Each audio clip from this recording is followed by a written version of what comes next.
Venez à moi, vous tous qui êtes fatigués et chargés, et je vous donnerai du repos. Matthieu chapitre 11, verset 28. Si tu entends ma voix aujourd'hui, ce n'est pas un hasard. Dieu te voit. Il connaît le poids invisible que tu portes. Il sait que tu t'efforces de rester fort, pendant que ton âme crie en silence. Ce message est pour toi, et il vient à un moment précis, car le Seigneur a besoin que tu l'entendes immédiatement. Reste avec moi jusqu'à la fin, car Dieu veut parler à ton cœur d'une manière que tu n'oublieras jamais. Abonne-toi dès maintenant à cette chaîne Prière en Christ et aime cette vidéo si ton cœur reconnaît la voix du ciel. Tu découvriras dans quelques instants les clés spirituelles qui peuvent restaurer ton âme, raviver ta foi et te relever là où tu pensais tomber. Et si tu ressens que ce message est pour toi, écris en commentaire « Je ne suis pas seul, Dieu me voit ». Lorsque le prophète Élie s'est écroulé sous un genêt, demandant à Dieu de mourir, ce n'était pas un abandon, mais l'expression d'une fatigue profonde, spirituelle, existentielle. Et que fit Dieu? Il ne le condamna pas.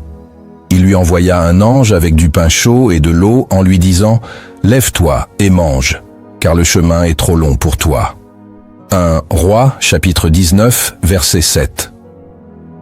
La fatigue dont parle la Bible n'est pas toujours physique. Elle touche l'âme, le cœur, l'espérance.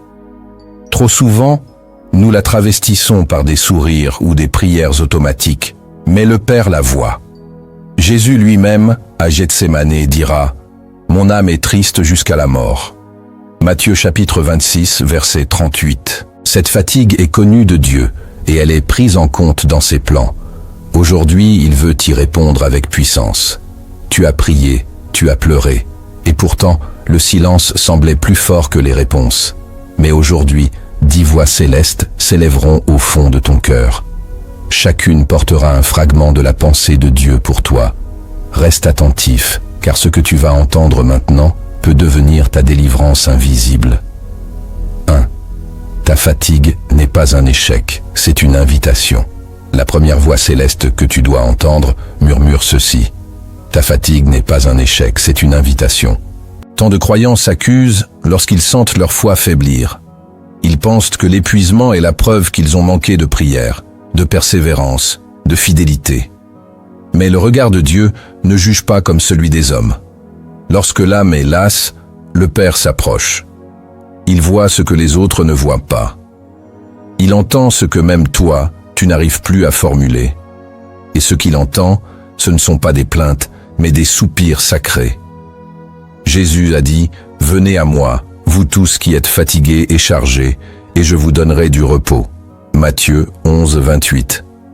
Ce n'est pas une parole poétique, c'est un appel du ciel, une convocation spirituelle pour ceux qui n'ont plus de force.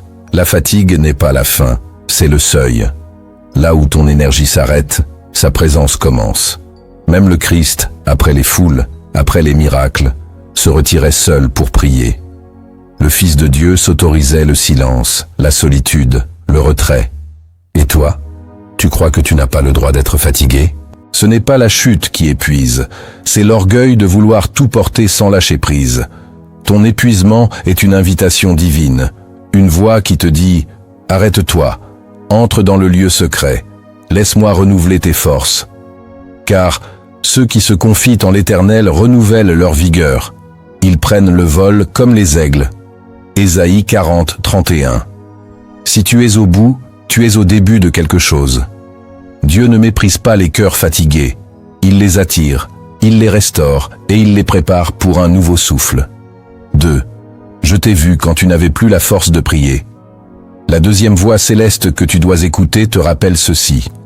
Je t'ai vu quand tu n'avais plus la force de prier. Il y a des jours où ton corps est là, mais ton âme est ailleurs. Tu poses ton front sur l'oreiller. Tu penses à Dieu, mais tu ne dis rien. Tu veux prier, mais aucun mot ne monte. Tu restes là, vide, fatigué, confus. Et tu te dis peut-être que Dieu est déçu, qu'il se détourne, qu'il attend autre chose de toi. Pourtant, l'Écriture dit que l'Esprit lui-même intercède pour nous par des soupirs inexprimables. Romains 8, 26. Quand tu ne sais plus quoi dire, quand tu n'as même plus la force de lever les mains, Dieu ne te quitte pas, Il prie avec toi. Il prie en toi. Le silence n'est pas une barrière pour sa grâce. C'est une langue qu'il comprend. Le monde attend des mots. Le ciel attend la vérité. Et ta vérité en ce moment, c'est que tu es fatigué. Tu es encore là, mais tu n'as plus d'élan. Tu ne sais pas quoi dire, mais tu ne veux pas partir. Et ce simple fait touche le cœur de Dieu. Car la fidélité ne brille pas toujours. Elle tient même en silence. Même lorsque les lèvres se taisent, le cœur qui reste tourné vers le Père devient une offrande. Jésus a vu la veuve qui ne donnait que 2 petites pièces. Il voit aussi celui qui, dans le silence, continue d'espérer. Ne te juge pas. Dieu ne te juge pas. Il te comprend. Il te couvre et il envoie sa paix là où tu ne peux plus produire de feu. La fatigue ne t'éloigne pas de lui, elle l'attire. C'est dans ce moment de faiblesse que le ciel t'enveloppe, même si tu ne ressens rien. Ton silence n'est pas vide, il est habité. 3. Je prépare ta délivrance dans le silence. La 3e voix céleste que tu dois accueillir proclame « Je prépare ta délivrance dans le silence ». Tu as prié, tu as attendu, tu as espéré, mais rien n'a changé. Les murs sont restés en place, les portes sont restées fermées, et ton cœur a commencé à douter. Tu t'es dit que Dieu t'avait oublié, que peut-être ta prière n'a pas été entendue. Pourtant, dans toute la Bible, les plus grandes percées spirituelles naissent dans les moments où Dieu semble se taire. Joseph a passé des années dans une prison sans voix céleste, sans signe, sans rêve. Mais c'est dans ce silence que Dieu préparait sa promotion. Israël se tenait au bord de la mer Rouge, poursuivi par l'ennemi. Et Dieu leur dit « L'Éternel combattra pour vous, et vous, gardez le silence. » Exode 14:14. Le silence n'est pas l'absence. Il est souvent le prélude à un bouleversement divin. Dieu agit dans les coulisses, là où ton regard ne porte pas. Il déplace des choses en secret. Il façonne ton cœur. Il prépare des connexions, des ouvertures, des délivrances que tu ne pourrais même pas imaginer. Mais pour cela, il a besoin que tu tiennes, même sans bruit, même sans émotion, même sans réponse. La foi ne consiste pas à sentir, mais à croire sans voir. Et lorsque tu choisis de lui faire confiance dans le silence, tu bâtis un autel invisible que Dieu honore. Il voit l'attente, il honore l'endurance et au temps marqué, il agira. Ce n'est pas toi qui débloque le ciel, c'est lui qui, au moment juste, ouvre la mer devant toi. Continue à rester là. Ne quitte pas le lieu de prière, même muette, car la délivrance est déjà en chemin. 4. Ma force ne se manifeste que dans ta faiblesse. La 4e voix céleste que tu dois retenir t'enseigne. Ma force ne se manifeste que dans ta faiblesse. Tu crois peut-être que Dieu agit quand tu es fort, quand tu maîtrises les choses, quand ta foi est stable. Mais l'Évangile enseigne l'inverse. L'apôtre Paul, accablé par une épreuve persistante, a supplié le Seigneur de la lui ôter. Et Dieu lui a répondu « Ma grâce te suffit, car ma puissance s'accomplit dans la faiblesse. » 2 Corinthiens 12:9. Ce verset renverse toute la logique humaine. Dieu ne se sert pas de toi quand tu es au sommet. Il se révèle à toi quand tu es au plus bas. Car là, ton cœur est ouvert. Là, ton ego est brisé. Là, tu n'as plus de façade à maintenir. Et c'est dans cet espace vide qu'il déploie sa puissance. Le monde valorise la performance. Le ciel valorise la dépendance. Quand tu es fort, tu veux tout contrôler. Mais quand tu es faible, tu es prêt à t'abandonner. Et c'est là que Dieu agit, pas pour t'humilier, mais pour t'élever par sa propre main. Ta faiblesse n'est pas une faute, c'est un sol fertile. C'est le lieu exact où sa grâce descend. Alors, ne la cache pas, ne la nie pas, offre-la. Dis-lui, je n'ai plus rien, mais je suis à toi. Et regarde ce que l'Éternel fera. Car il ne méprise jamais celui qui se brise devant lui. Il habite avec celui qui a le cœur contrit.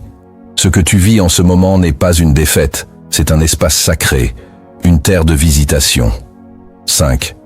Je suis resté avec toi pendant la tempête, même quand tu m'as oublié. La 5e voix céleste que tu dois entendre résonne comme une promesse.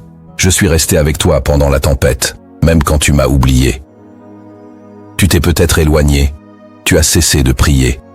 Tu t'es senti sec, vide, abandonné, et tu as cru que Dieu s'était détourné de toi. Mais l'Écriture déclare, « Voici, je suis avec vous tous les jours, jusqu'à la fin du monde. » Matthieu 28, 20. Tous les jours. Même les jours sans foi, même les jours sans force, même les jours où tu ne l'as pas regardé. Dieu ne t'aime pas parce que tu fais tout bien. Il t'aime parce que tu es à lui. Et son amour n'est pas réactif, il est constant. Il ne quitte pas la barque pendant la tempête. Il dort peut-être, comme Jésus, mais il est là. Et c'est sa présence, pas ton zèle, qui t'a gardé en vie. Chaque nuit où tu as pleuré seul, il était là. Chaque silence où tu as douté, il était là. Tu n'étais jamais seul. Et aujourd'hui encore, s'il t'envoie ce message, c'est pour te rappeler qu'il ne t'a jamais abandonné. Il te portait pendant que tu tombais. Il t'enveloppait pendant que tu doutais. Il t'attendait pendant que tu fuyais. Et si cette parole résonne en toi, écris en commentaire « Je n'ai pas été abandonné, j'ai été porté ». Car même ta confession devient une clé spirituelle. Le ciel n'attend pas ta perfection, il attend ton retour. 6. Ta fatigue annonce la fin d'une saison, pas ta fin. La 6e voix céleste que tu dois recevoir murmure ceci. Ta fatigue annonce la fin d'une saison, pas ta fin. Lorsque chaque pas devient lourd, lorsque ton âme ne trouve plus de goût à ce qui t'animait hier, ce n'est pas toujours une attaque. Parfois, c'est Dieu qui ferme une porte. C'est lui qui retire sa grâce d'un endroit pour te pousser ailleurs. Le prophète Élie, après avoir accompli de grandes choses, s'est soudain écroulé sous un genêt, demandant la mort. Pourtant, ce n'était pas la fin, c'était une transition. L'ange lui dit « Lève-toi et mange, car le chemin est trop long pour toi. » 1 Roi 19, 7. La fatigue était le signe que quelque chose se terminait, que Dieu l'appelait à une nouvelle étape. Et il en est souvent ainsi pour nous. Ce qui t'épuise te servait autrefois, mais ce qui était bon pour hier devient un fardeau aujourd'hui. Dieu ne veut pas que tu t'acharnes à garder vivant ce qu'il veut laisser mourir. Il veut que tu discernes, que tu comprennes que ta lassitude peut être un langage sacré. Quand ton âme n'adhère plus, quand ton esprit ne trouve plus de paix dans une situation, peut-être que le ciel t'invite à sortir. Ce n'est pas de la paresse, ce n'est pas de la faiblesse, c'est une voix. Et cette voix te dit « Lève-toi, mange, reprends la route ». Dieu ne t'envoie pas toujours un éclair pour te parler. Il envoie parfois une fatigue sainte, une lassitude qui pousse au changement. Et quand tu l'écoutes, tu entres dans une nouvelle dimension. Tu n'es pas à la fin de ta vie, tu es à la fin d'un cycle. Et si tu obéis, une nouvelle onction coulera, une nouvelle vision naîtra. Mais pour cela, il faut que tu acceptes de laisser mourir ce que Dieu a fini de bénir. Ce n'est pas la fin, c'est une mue. 7. Même dans ton épuisement, tu es encore un témoin. La 7e voix céleste que tu dois reconnaître te rappelle. Même dans ton épuisement, tu es encore un témoin. Tu te crois inutile. Tu regardes ton état, ton absence d'énergie, ton silence prolongé et tu te dis « Je ne sers plus à rien ». Mais Dieu ne pense pas comme toi. Il ne mesure pas ton impact à ta performance. Il ne te valorise pas selon ta productivité. L'Évangile valorise ceux qui tiennent bon, même quand tout semble leur échapper. Paul dira à Timothée, « J'ai combattu le bon combat, j'ai achevé la course, j'ai gardé la foi. » 2 Timothée 4, 7. Ce n'est pas la victoire visible qui compte, c'est la fidélité invisible. Et même dans la poussière, tu es un exemple. Car il faut plus de foi pour continuer quand on est vidé que pour s'élancer quand on est fort. Ton endurance silencieuse devient un feu que Dieu utilise pour réveiller les cœurs endormis. Tu crois que tu n'évangélises plus, mais ton attitude parle. Tu crois que tu ne bénis plus, mais ta persévérance touche le ciel. Tu crois que tu es invisible, mais dans le monde spirituel, tu es observé. Il y a une gloire secrète dans ceux qui ne renient pas Dieu quand tout s'effondre. Et si tu es encore debout aujourd'hui, même blessé, même lent, même tremblant, tu es un témoin vivant de la fidélité divine. Le ciel t'honore, les anges te reconnaissent. Ton nom résonne dans les lieux célestes, non pas à cause de tes œuvres, mais à cause de ton endurance. Reste là, ne baisse pas la tête. Ton témoignage ne tient pas à ta force, il tient à ton attachement, à ton amour, à ta foi silencieuse. Et Dieu fera de ton épuisement une prédication que les hommes n'oublieront jamais. Car les vrais témoins brillent plus fort dans l'obscurité. 8. Je te reconstruis en secret, même quand tu crois t'effondrer. La 8e voix céleste que tu dois entendre proclame « Je te reconstruis en secret, même quand tu crois t'effondrer ». Tu vois des fissures, tu ressens des ruptures, tu entends l'écho du vide et tu te dis « Je suis en train de perdre pied ». Mais Dieu, lui, voit autre chose.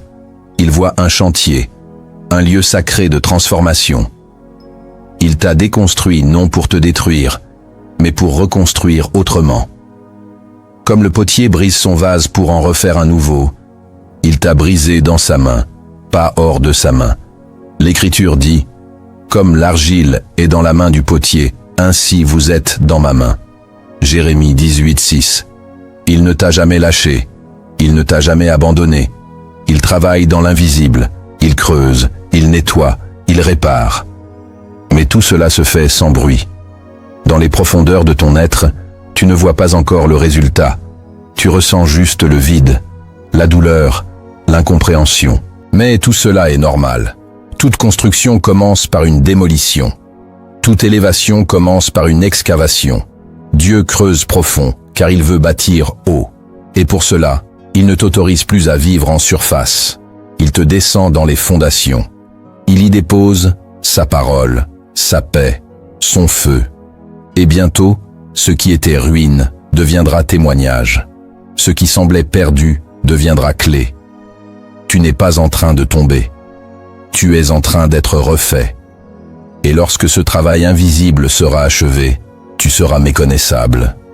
Pas par orgueil, mais par transformation. Car tu ne seras plus soutenu par tes efforts, mais par sa présence. Tu ne brilleras plus par tes dons, mais par sa gloire. Alors reste tranquille, même si tu ne comprends pas.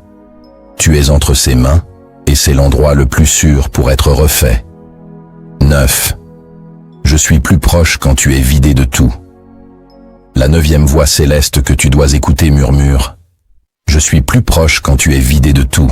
Il y a une forme de proximité que Dieu réserve à ceux qui n'ont plus rien. Quand ton cœur est dénudé, quand ta bouche n'a plus de prière, quand tes mains sont vides, Dieu ne te rejette pas. Il s'approche. Il ne vient pas quand tu es fort. Il attend que tu sois vide. Vide de ton ego, vide de ton plan, vide de tes raisonnements. Alors seulement, il entre. L'Écriture dit « L'Éternel est près de ceux qui ont le cœur brisé, et il sauve ceux qui ont l'esprit dans l'abattement. » Psaume 34, 19. Ce n'est pas une parole symbolique, c'est une réalité spirituelle. Quand tu es brisé, il descend. Pas pour te juger, pour t'habiter. Il ne cherche pas des palais, il cherche des ruines à relever. Et quand il entre dans ton vide, il le remplit avec sa paix. Une paix qui dépasse tout entendement. Tu n'as pas besoin de bien prier pour le sentir. Tu n'as pas besoin de mériter pour qu'il vienne. Tu as juste besoin d'être vrai, de dire « Je n'ai plus rien, mais je te veux encore ». Et c'est là que le ciel se penche. Dieu ne résiste pas aux cœurs dépouillés. Il les enveloppe, il les relève, il les restaure. Tu croyais que ton vide t'éloignait de Dieu, mais c'est justement ce vide qui l'attire. Ce que tu vis n'est pas une punition, c'est une invitation, un appel au cœur à cœur. Reste là, ne fuis pas. Le Père est plus proche que jamais. 10. Ce n'est pas toi qui tiens ta foi, c'est moi qui te tiens. La 10e voix céleste que tu dois retenir t'assure. Ce n'est pas toi qui tiens ta foi, c'est moi qui te tiens. Tu as essayé, tu as résisté, tu as combattu, mais malgré tout, tu sens que tu n'en peux plus. Tu crois que c'est ta responsabilité de tout maintenir. Tu penses que si tu flanches, Dieu s'éloignera. Mais tu oublies une vérité essentielle. Jésus a dit à Pierre, « J'ai prié pour toi, afin que ta foi ne défaille point. » Luc 22, 32. Ce n'est pas Pierre qui a tenu sa foi, c'est le Christ qui a tenu Pierre. Et aujourd'hui, c'est la même chose pour toi. Tu crois que tu avances par tes forces, mais en réalité, c'est la grâce qui te porte. Tu crois que ta prière te garde, mais c'est l'intercession du ciel qui te soutient. Tu crois que tu tiens ta foi, mais c'est Dieu qui te tient, toi. Et cela change tout. Tu peux être faible, tu peux tomber, tu peux douter, mais tant que tu es en lui, il ne te laissera pas tomber. Tu n'es pas suspendu à ta performance. Tu es enraciné dans son amour, et rien ne peut t'en arracher, pas même toi. Ce que tu vis en ce moment ne dépend pas de ta capacité à croire, mais de sa capacité à te garder. Et il est capable, il est fidèle, il est engagé. Alors, repose-toi, détends-toi. Tu n'es pas en train de tout perdre. Tu es entre des mains qui ne lâchent jamais. Et même si tu ne ressens rien, même si tu ne comprends rien, souviens-toi de ceci. La foi ne repose pas sur ta main levée, mais sur sa main posée sur toi. Tu croyais être abandonné, mais tu étais conduit. Tu pensais n'avoir plus rien à apprendre. Et pourtant, Dieu veut encore te révéler. Dans les Écritures, certaines vérités ne s'ouvrent qu'à ceux qui ont connu la fatigue, la nuit, le silence. Voici maintenant 10 lumières secrètes que ton cœur doit entendre, car la lumière ne brille qu'au creux de l'obscurité. 1. Dieu entend mieux les soupirs que les discours. La première lumière secrète que tu dois recevoir est la suivante. Dieu entend mieux les soupirs que les discours. Tu as peut-être cru que ta prière devait être bien formulée, longue, remplie de mots puissants. Mais lorsque tu es fatigué, il ne te reste souvent qu'un souffle, un soupir entre deux silences, un regard tourné vers le ciel sans force pour parler. Et tu crois alors que Dieu ne t'écoute pas. Pourtant, l'Écriture déclare « L'Esprit lui-même intercède pour nous par des soupirs inexprimables ». Romains 8, 26. Ce verset est une lumière pour celui qui ne sait plus prier. Dieu ne cherche pas tes performances vocales, il cherche ton cœur. Et quand ton cœur se brise, il l'entend plus clairement que 1000 paroles. Le soupir que tu lâches dans ton oreiller résonne dans les cieux comme une alarme céleste. Il n'y a pas de prière plus puissante que celle qui naît dans la faiblesse, car elle ne dépend plus de l'homme, mais du Saint-Esprit. Les mots peuvent mentir, le soupir ne ment jamais. Il est brut, vrai, sans filtre, et Dieu aime la vérité, même quand elle est silencieuse. Tu n'as pas à forcer une prière, tu dois simplement te présenter. C'est ton souffle fidèle qui fait trembler les murailles. Ton soupir est un témoignage. Il dit que tu es encore là, même vidé. Il dit que tu continues de croire, même sans feu. Et cela suffit pour toucher le cœur du Père. Ne méprise jamais les prières sans mots. Elles sont souvent les plus profondes, car elles viennent d'un endroit où le langage humain ne suffit plus. Là où seul l'Esprit peut traduire l'état de ton âme. Et Dieu, lui, comprend cette langue parfaitement. Il y répond avec tendresse. 2. La fatigue est parfois une réponse divine à ta prière. La deuxième lumière secrète que tu dois accueillir te révèle ceci. La fatigue est parfois une réponse divine à ta prière. Tu as demandé à Dieu de te purifier, de t'éloigner de ce qui te détourne de lui, de briser en toi ce qui ne l'honore pas. Tu as dit, « Seigneur, change-moi, sanctifie-moi ». Mais tu ne t'attendais pas à recevoir la fatigue comme réponse. Tu ne comprenais pas pourquoi tu étais devenu si lourd, si incapable de continuer ce que tu faisais avant. Et si c'était Dieu qui répondait à ta prière, non pas avec des miracles, mais avec une lassitude sainte. Le psaume 95, verset 8 dit « N'endurcissez pas vos cœurs comme à Mériba ». Il y a des moments où Dieu ne parle plus pour ne pas que tu résistes à sa volonté. Il t'épuise dans ce que tu refuses de lâcher. Il laisse ton âme s'assécher pour que tu comprennes que tu ne peux plus continuer ainsi. Ce que tu appelles découragement, c'est peut-être une séparation spirituelle opérée par le ciel. Dieu ne veut pas que tu continues à bâtir sur un sol qu'il a maudit, et il utilise la fatigue pour te protéger. Tu as voulu rester dans cette relation, dans ce projet, dans cette habitude, mais le ciel l'a vidé de sens car ce n'était plus ton chemin. Et maintenant, tu n'arrives plus à avancer. Ce n'est pas une punition, c'est un secours. Il vaut mieux être arrêté par la fatigue que par une chute. Si tu écoutes cette lumière, tu comprendras que ton épuisement peut être un outil d'amour. Dieu te retire la force de faire ce qu'il ne bénit plus. Et dans ce retrait, il t'invite à une redirection. Ce que tu appelles blocage, c'est peut-être une délivrance. 3. L'attente n'est pas un oubli, c'est un travail sacré. La troisième lumière secrète que tu dois découvrir affirme ceci. L'attente n'est pas un oubli, c'est un travail sacré. Tu pries, tu attends, tu espères, mais rien ne bouge.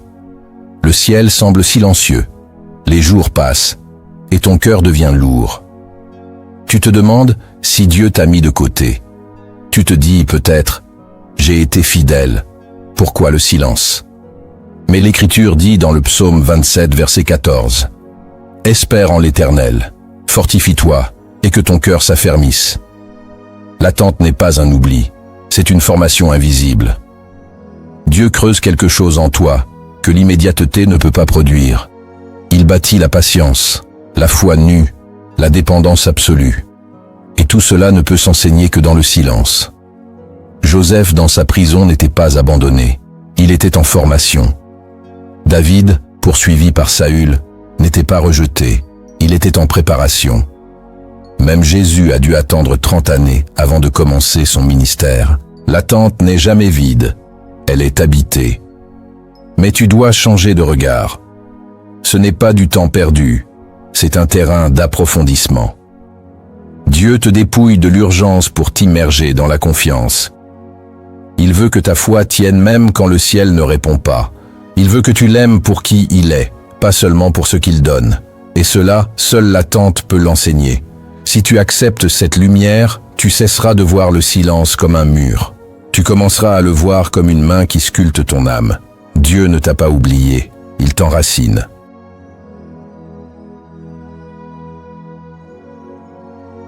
« 4. Dieu ne mesure pas ton amour par ta force, mais par ta fidélité. » La quatrième lumière secrète que tu dois saisir te dit « Dieu ne mesure pas ton amour par ta force, mais par ta fidélité. » Il y a des jours où tu n'as pas prié, des saisons où tu t'es éloigné, où tu as baissé les bras, où tu n'as plus rien ressenti. Et tu te dis peut-être que Dieu doit être lassé de toi, que ton amour pour lui est trop faible, trop fragile. Mais l'Évangile enseigne autre chose. Jésus dira à Pierre, « Simon, m'aimes-tu » Et Pierre, malgré ses fautes, répondra, « Seigneur, tu sais toutes choses. » Jean 21, 17. Dieu ne cherche pas un amour parfait. Il cherche un amour vrai, un amour qui revient même après la chute, un amour qui tient même dans le froid. Ce que tu crois faible peut être précieux au ciel. Ce n'est pas ta ferveur qui mesure ton amour, mais ta fidélité. Es-tu encore là malgré les épreuves? As-tu gardé ton regard sur lui, même dans l'obscurité? Si oui, alors ton amour est grand, même si tu ne le vois pas, même si tu te juges. Car Dieu voit le fond. Il voit la racine, pas seulement les fruits visibles. Et il récompense la fidélité. Ce que tu crois insuffisant est souvent l'offrande la plus pure, car elle est donnée sans gloire, dans le secret, dans la fatigue, dans la lutte. Et cela, Dieu ne l'oublie jamais.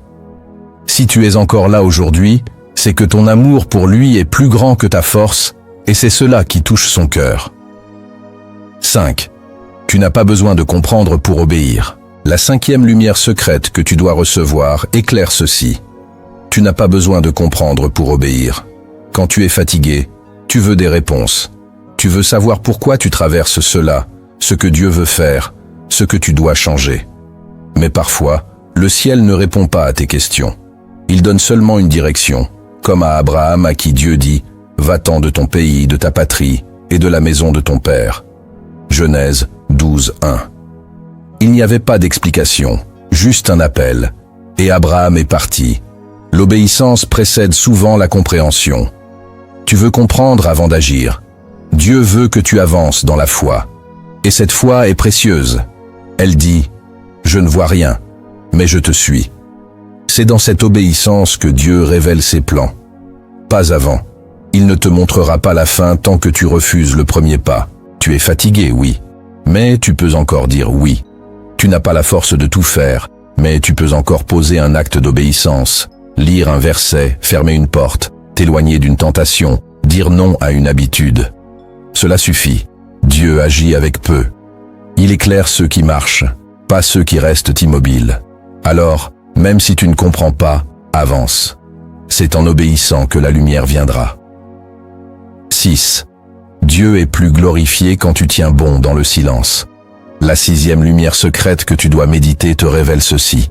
Dieu est plus glorifié quand tu tiens bon dans le silence que quand tu chantes dans l'abondance. Il est facile de louer Dieu lorsque tout va bien. Facile de lever les mains quand ton cœur déborde de joie, quand les réponses pleuvent, quand ton corps est fort. Mais quand tu es fatigué, vidé, incompris, quand tu ne ressens rien et que tu es tenté d'abandonner, ta fidélité devient un parfum rare. L'Écriture dit, « Quand je marche dans la vallée de l'ombre de la mort, je ne crains aucun mal, car tu es avec moi. » Psaume 23, 4. C'est cette marche dans l'ombre qui glorifie Dieu, pas seulement les célébrations au sommet. Quand tu continues à marcher, même lentement, même les yeux brouillés de larmes, le ciel s'incline. Ta fidélité dans la souffrance est une louange que les anges ne peuvent pas offrir. Eux ne connaissent pas la douleur. Toi, tu la connais, et pourtant tu restes fidèle. Tu tiens, tu reviens, tu dis encore « Amen », même dans le noir. Et cette obéissance sans émotion, cette persévérance sans reconnaissance, est une lumière éclatante devant Dieu. Ce que tu vis n'est pas une honte, c'est un témoignage invisible. Les plus grandes gloires ne se voient pas sur terre. Elles résonnent dans les lieux célestes, et un jour, tu verras que ton endurance silencieuse a produit une moisson que tu n'aurais jamais pu imaginer. Dieu ne t'a jamais demandé d'être parfait. Il t'a demandé de rester. Et si tu es encore là, même fatigué, même vidé, c'est que sa grâce travaille encore en toi. Tu es une louange vivante, même sans voix. Et cela, le ciel ne l'oubliera jamais. 7. Ta valeur ne dépend pas de ce que tu fais pour Dieu. La 7e lumière secrète que tu dois entendre affirme ceci. Ta valeur ne dépend pas de ce que tu fais pour Dieu, mais de ce que Dieu a fait pour toi. Le piège du découragement, c'est de croire que ton utilité définit ton importance. Tu ne pries plus comme avant, tu ne sers plus comme autrefois. Tu te sens donc moins spirituel, moins digne, moins aimé. Mais la croix te dit autre chose. L'Écriture déclare, « Dieu prouve son amour envers nous, en ce que, lorsque nous étions encore des pécheurs, Christ est mort pour nous. » Romains 5, 8. Il t'a aimé avant que tu ne fasses quoi que ce soit. Il t'a choisi avant que tu ne serves. Il t'a sauvé alors que tu n'avais encore rien donné. Et ce fondement ne change pas. Si tu ne fais rien aujourd'hui, il t'aime quand même. Tu ne vaux pas moins aux yeux du ciel. Car ce qui te rend précieux, ce n'est pas ton service. C'est le sang versé pour toi. Tu es racheté, tu es scellé, tu es aimé. Même dans l'épuisement, même dans l'inaction, même dans la dépression. Ne laisse pas ton état du moment définir ton identité. Tu es fils, tu es fille, pas employé. Tu n'as pas été embauché par Dieu. Tu as été adopté. Et un enfant ne perd pas sa place quand il tombe. Il est relevé, consolé, rétabli. Si tu comprends cette lumière, tu sortiras du piège de la culpabilité religieuse. Tu arrêteras de croire que Dieu t'aime pour ce que tu lui donnes. Il t'aime parce qu'il t'a engendré, et cela ne changera jamais. Tu peux dormir, il reste ton Père. Tu peux tomber, il reste ton rocher. Tu peux t'arrêter, il continue de marcher vers toi. Ta valeur est éternelle. 8. Ce que tu ressens n'est pas toujours la vérité. La 8e lumière secrète que tu dois recevoir te dévoile ceci. Ce que tu ressens n'est pas toujours la vérité. Ton cœur est lourd, ton âme est agitée, et tu crois que Dieu est loin, qu'il t'a oublié, qu'il ne t'écoute plus. Mais ce que tu ressens n'est pas nécessairement ce qui est réel. L'Écriture dit, « Le cœur est tortueux par-dessus tout, et il est méchant. Qui peut le connaître » Jérémie 17, 9. Ton cœur te ment parfois. Il amplifie la douleur. Il transforme le silence en rejet. Il transforme l'attente en abandon. Mais Dieu, lui, reste fidèle, même quand ton ressenti vacille. La vérité, c'est qu'il est là. La vérité, c'est qu'il ne t'a pas quitté. La vérité, c'est que sa présence ne dépend pas de ton émotion. C'est pour cela que la foi est essentielle, car elle ne regarde pas le ressenti. Elle regarde la promesse. Et Dieu a promis, « Je ne te délaisserai point, et je ne t'abandonnerai point. » Hébreux 13:5. C'est une parole stable, une ancre, un repère. Et même si ton cœur doute, la promesse tient. Même si ton esprit se trouble, le fondement reste. Tu n'as pas à ressentir pour croire. Tu dois croire pour tenir. Et si tu choisis de t'appuyer sur la vérité de la parole plutôt que sur la vérité de ton émotion, tu seras affermi. Tu retrouveras la paix. Tu sortiras du brouillard intérieur. Car la vérité ne dépend pas de ce que tu ressens. Elle dépend de ce que Dieu a dit. Et ce qu'il dit, il l'accomplit. 9. Dieu se souvient de tout ce que tu as semé. La 9e lumière secrète que tu dois embrasser affirme. Dieu se souvient de tout ce que tu as semé, même dans l'oubli. Tu te dis peut-être, j'ai tant donné, tant prié, à quoi bon? Tu as aimé, tu as semé, tu t'es sacrifié. Mais aujourd'hui tu es fatigué, et tu as l'impression que tout cela a été vain. Mais le Seigneur te répond par cette parole. Dieu n'est pas injuste pour oublier votre travail et l'amour que vous avez montré pour son nom. Hébreux 6:10. Rien de ce que tu as fait n'est oublié. Pas une prière, pas une larme, pas une aide offerte dans le secret. Dieu est témoin de chaque geste, même ce que toi-même tu as oublié. Il garde la mémoire de ton amour, et ce que tu crois perdu est en fait en train de mûrir. Les semences mettent du temps à germer. Certaines restent enfouies des années avant d'éclore. Et ce n'est pas parce que tu ne vois rien que rien ne se prépare. Le ciel est en train d'activer une moisson que tu ne soupçonnes pas. Tu crois que tu as perdu du temps, mais tu as bâti un héritage. Ce que tu as semé dans les larmes, tu le récolteras dans la joie. Garde confiance. Ta fatigue ne va pas effacer tes semences. Au contraire, elle va les sanctifier. Car Dieu n'est jamais redevable. Il honore ceux qui lui ont tout donné, même quand ils n'ont plus rien à offrir. 10. Ce n'est pas la fin. C'est un tournant sacré. La 10e lumière secrète que tu dois garder en toi proclame. Ce n'est pas la fin. C'est un tournant sacré. Tu crois peut-être que tout est terminé?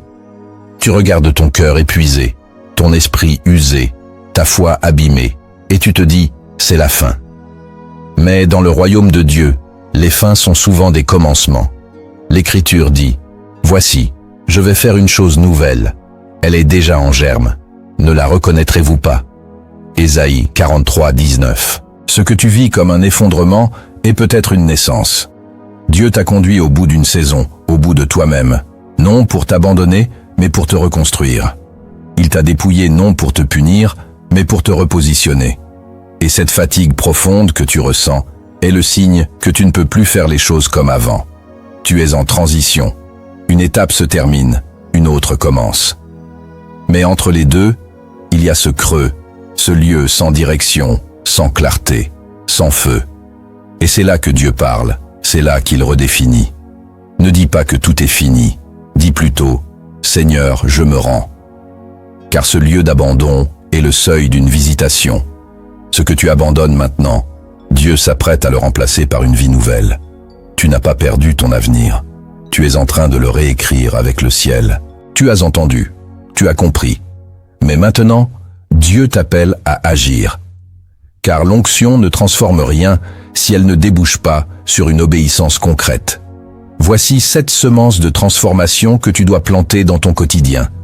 Chacune est une réponse vivante à ce que Dieu t'a révélé.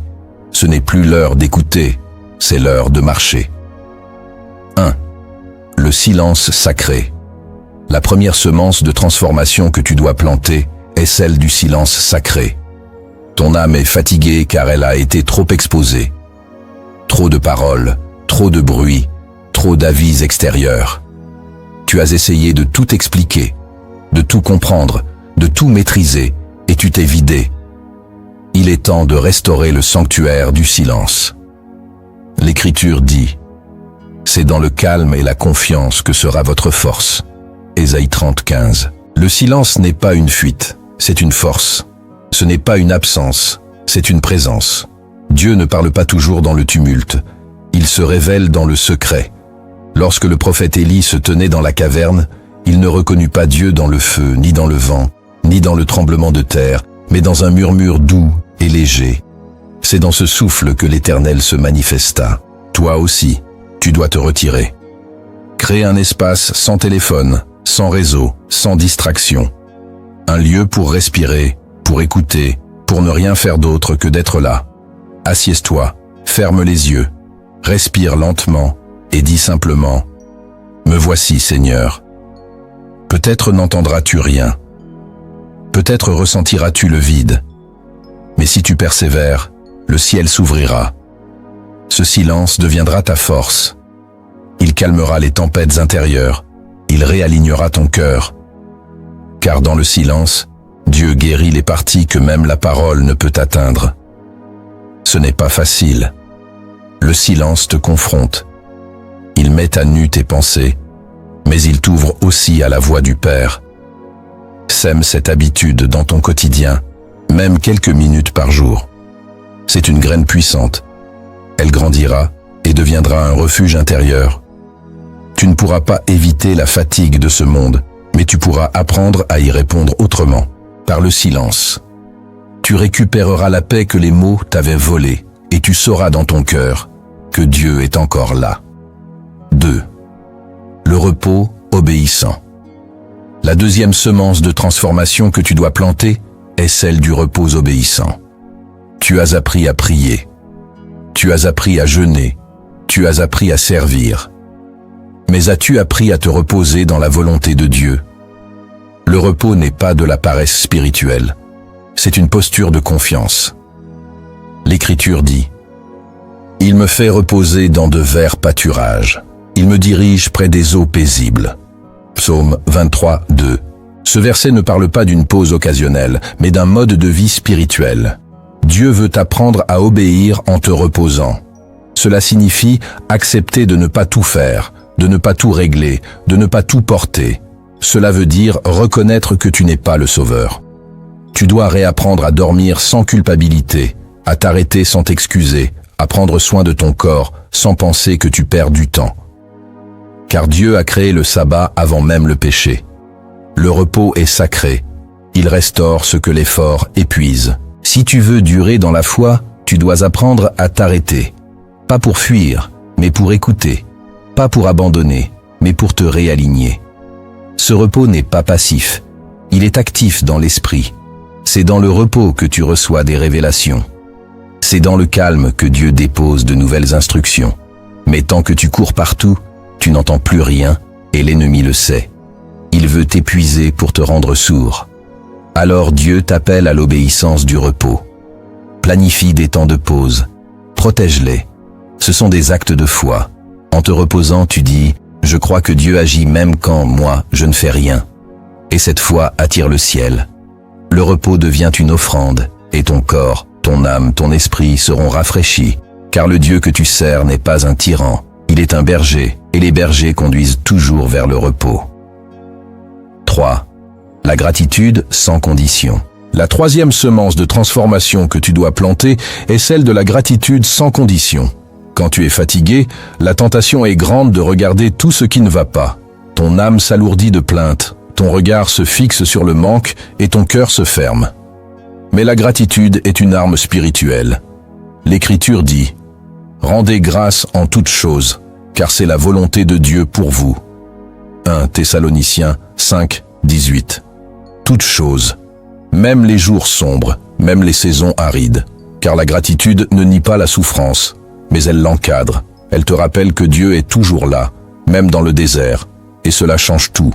Il ne s'agit pas de faire semblant, il s'agit d'un choix intérieur, celui de voir ce qui demeure. Tu peux être fatigué, mais tu respires encore. Tu peux être épuisé, mais tu es encore en vie. Tu peux ne pas comprendre, mais tu es encore aimé. Commence par là. Chaque matin, trouve 3 choses pour lesquelles remercier Dieu. Écris-les si tu peux.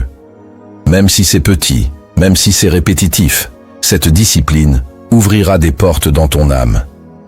La gratitude attire la présence de Dieu. Elle repousse la plainte, elle renverse l'amertume et surtout, elle élève ton regard.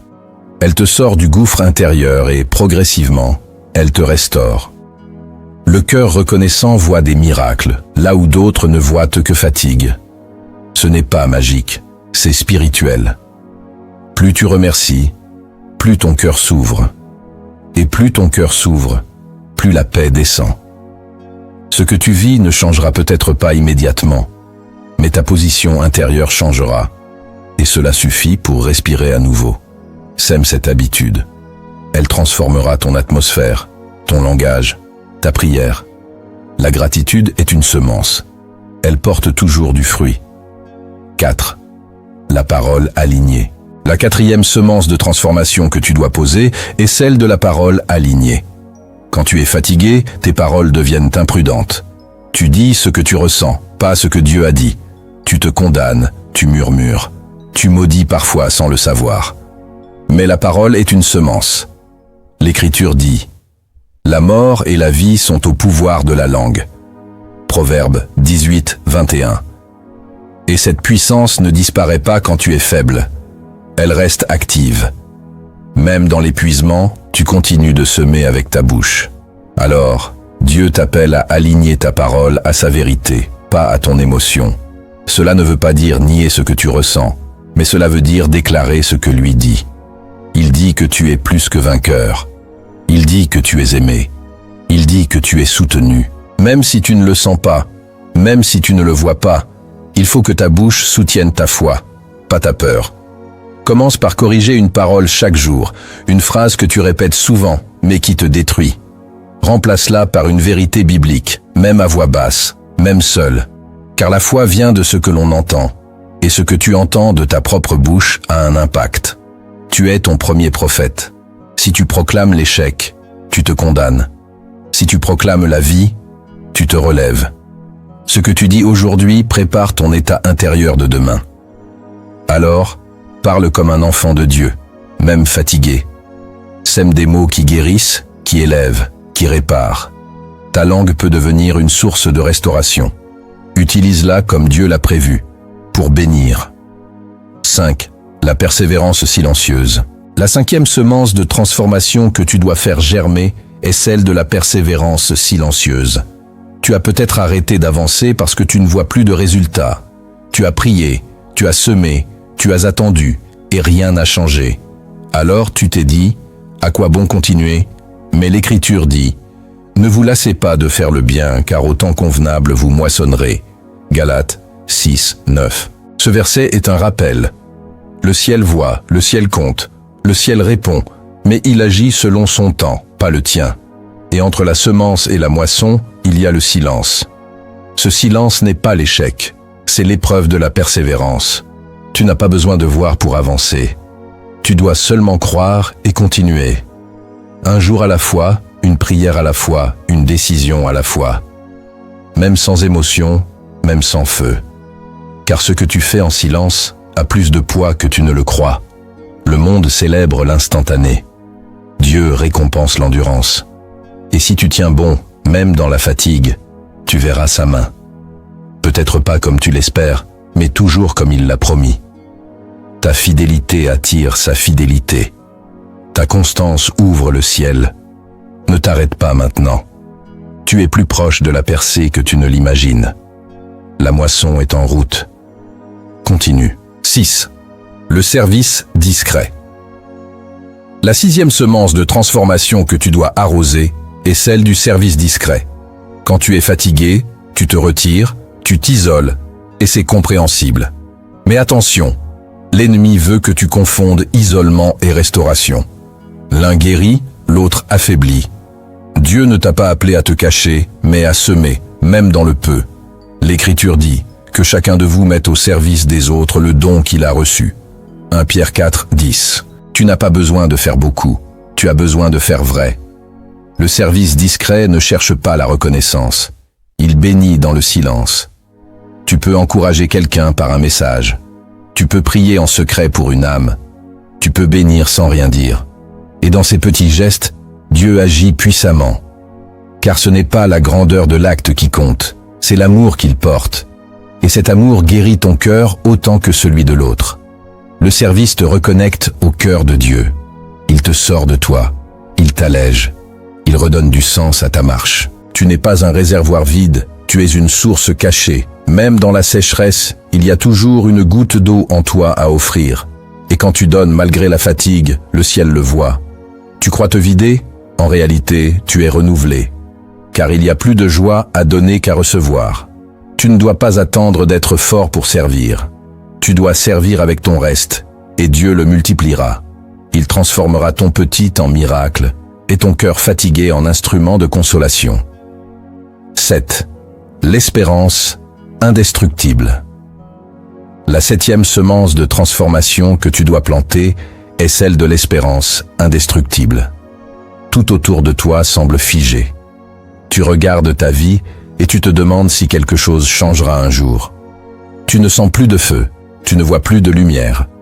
Et pourtant, Dieu veut que tu gardes l'espérance, car l'espérance est une force. L'Écriture dit « L'espérance ne trompe point ». Parce que l'amour de Dieu est répandu dans nos cœurs. Romains 5,5. L'espérance, ce n'est pas l'optimisme, ce n'est pas une émotion, c'est une conviction ancrée dans la personne de Christ. Elle dit « Je ne vois rien, mais je sais que Dieu est bon ». Cette semence-là, quand tu l'arroses, change tout. Elle éclaire ton visage, elle fortifie ton âme, elle t'empêche de mourir à l'intérieur, et elle attire le regard de Dieu. Car l'espérance est une louange sans musique. Elle proclame la fidélité divine, même sans preuve visible. Cultive-la, parle-la, nourris-la avec les promesses de Dieu. Relis ses paroles, prophétise sur ta vie.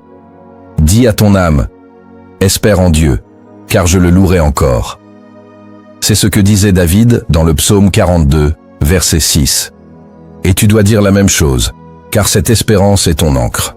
Elle t'empêche de dériver, elle te tient debout, et elle prépare la terre pour le miracle. Ne la lâche pas, même dans la nuit, car l'aurore viendra.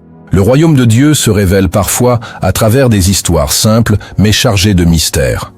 Ce que les mots expliquent difficilement, les images de l'esprit le révèlent avec puissance. Écoute maintenant cette parabole inspirée des cieux. Elle cache une clé spirituelle qui pourra réveiller ton cœur fatigué et réorienter ta marche. Ouvre ton esprit et laisse Dieu parler. La parabole de la graine céleste. Il était une fois un homme appelé Élior qui vivait dans un village asséché par les vents du temps. Jadis, il était fort, rempli de foi, toujours debout pour aider les autres. Mais au fil des années, les tempêtes de la vie avaient courbé son dos et la lassitude avait éteint la lumière dans ses yeux. Il priait moins, parlait peu, se retirait souvent dans les champs arides pour être seul. Un jour, alors qu'il marchait sans but, il aperçut au loin une forme étrange dans le sol. C'était une vieille graine, noire, sèche, à peine visible. Curieux, il la ramassa. Un vieil homme apparut alors, vêtu d'un manteau de lin, le regard brûlant comme le feu d'un autel ancien. « Pourquoi t'arrêtes-tu pour une graine morte ?» demanda-t-il. Élior répondit presque honteux. « Je ne sais pas, peut-être parce qu'elle me ressemble. » Le vieil homme s'approcha, prit la graine et la lui remit dans la main. Ce n'est pas une graine morte, c'est une semence céleste. Elle ne pousse pas avec l'eau des rivières, mais avec les larmes du cœur. Plante-la, même si tu n'as plus d'espoir. Élior, interpellé, creusa un trou au pied d'un vieux figuier et y déposa la graine. Chaque jour, il vint s'asseoir près de la terre, parfois silencieux, parfois en pleurs. Il ne priait pas, il ne comprenait pas, mais il revenait. Fidèlement, un matin, alors que le ciel semblait encore gris, une pousse fragile perça la terre. Elle brillait d'une lumière douce que personne d'autre ne pouvait voir. Elle grandit vite, sans bruit, et devint un arbre majestueux dont les branches portèrent des fruits d'or et de feu. Les villageois vinrent de loin, attirés par cette lumière. Ils cueillaient les fruits, et leurs blessures se refermaient. Leur tristesse disparaissait, mais seul Élior savait ce qu'il avait fallu pour que cet arbre existe. Et chaque fois qu'on le remerciait, il posait la main sur son cœur fatigué et disait « Ce n'est pas moi, c'est ma fatigue qui a prié. Ce sont mes larmes qui ont parlé. » Et le vieil homme reparut un jour, pour lui dire simplement: tu étais épuisé, mais tu es devenu source. Car Dieu aime planter sa gloire dans les cœurs qui n'ont plus de force. Tu croyais que ta fatigue t'éloignait de Dieu, mais elle peut devenir l'autel de sa gloire. Dans cette parabole, Elior n'a pas été relevé par la force, ni par des révélations grandioses. Il a été transformé par sa fidélité silencieuse.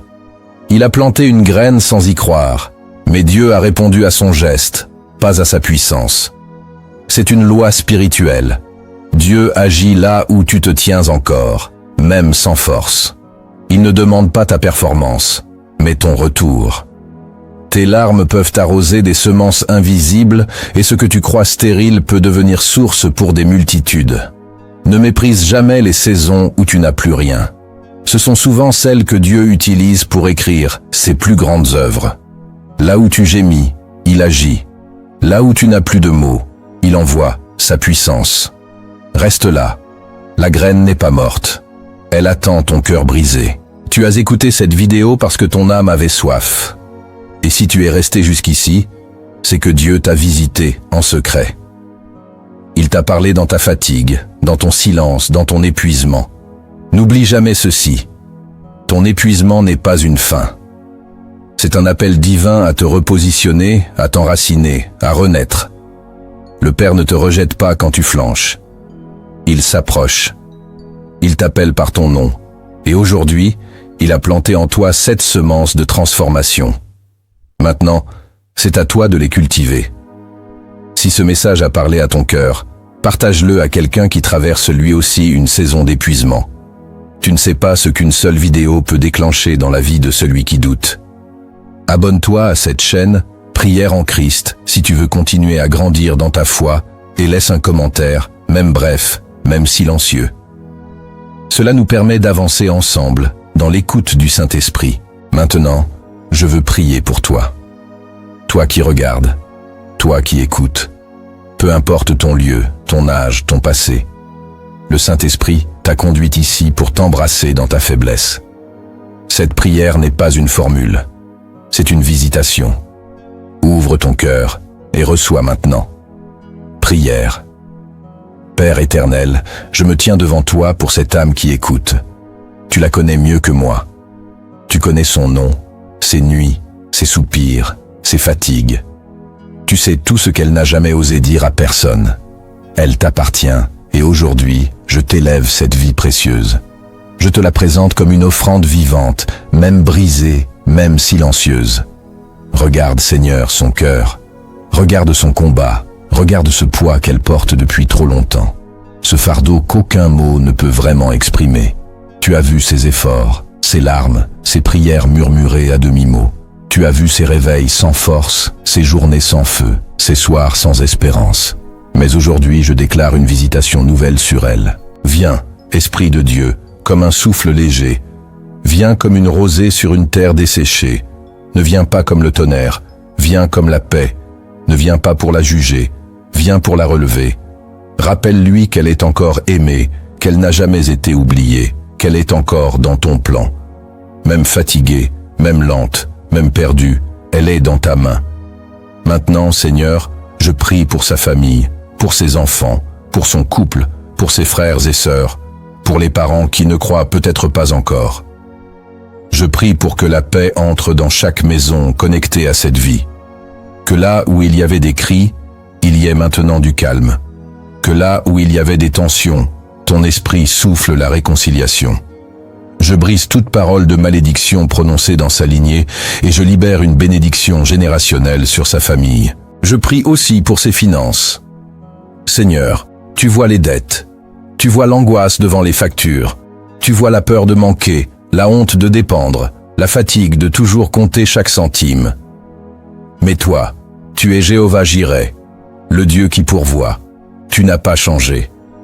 Ouvre des portes, donne du pain où il n'y en avait plus. Inspire des idées, des projets, multiplie les ressources et surtout donne la paix dans le manque. Car même sans abondance, ta présence suffit.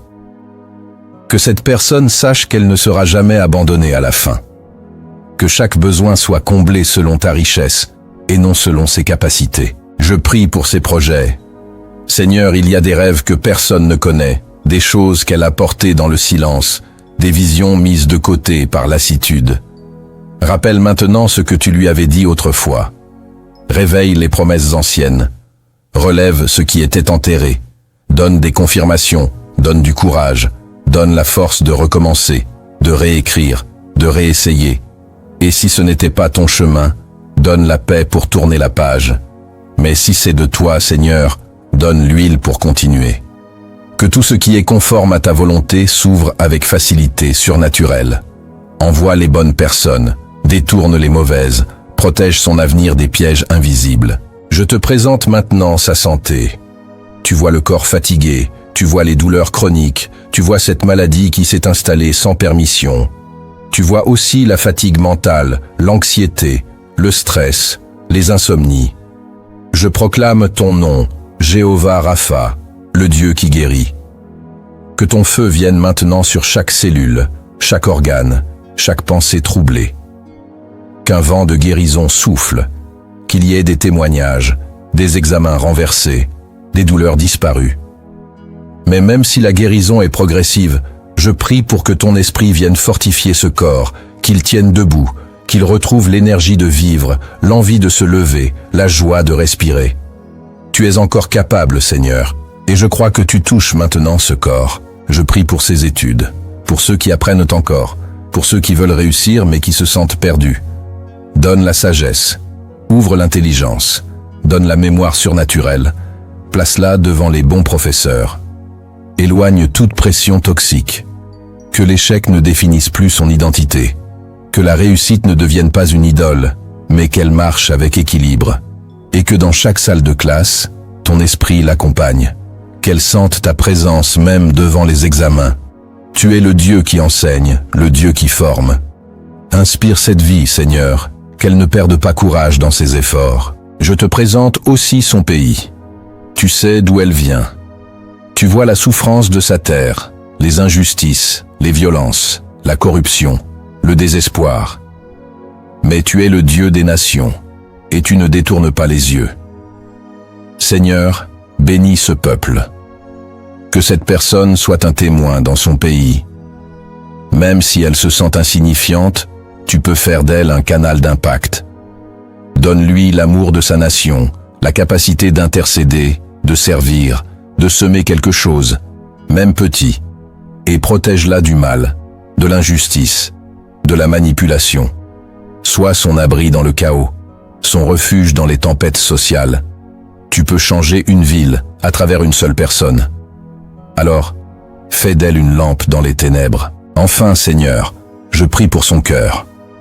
Ce cœur fatigué, ce cœur déçu, ce cœur qui a aimé, qui a cru, qui s'est investi et qui s'est brisé. Tu es proche de ceux qui ont le cœur brisé. Tu restaures les âmes broyées. Viens habiter ce cœur, remplis-le à nouveau de ta joie. Enlève l'aigreur, l'amertume, la déception et replace l'espérance. Donne une paix qui dépasse tout entendement, une paix qui ne dépend pas des circonstances, mais de ta présence. Et qu'à partir de cette prière, une nouvelle saison commence. Pas une saison d'agitation, mais une saison d'enracinement, une saison de paix, une saison de feu intérieur, même dans la fatigue.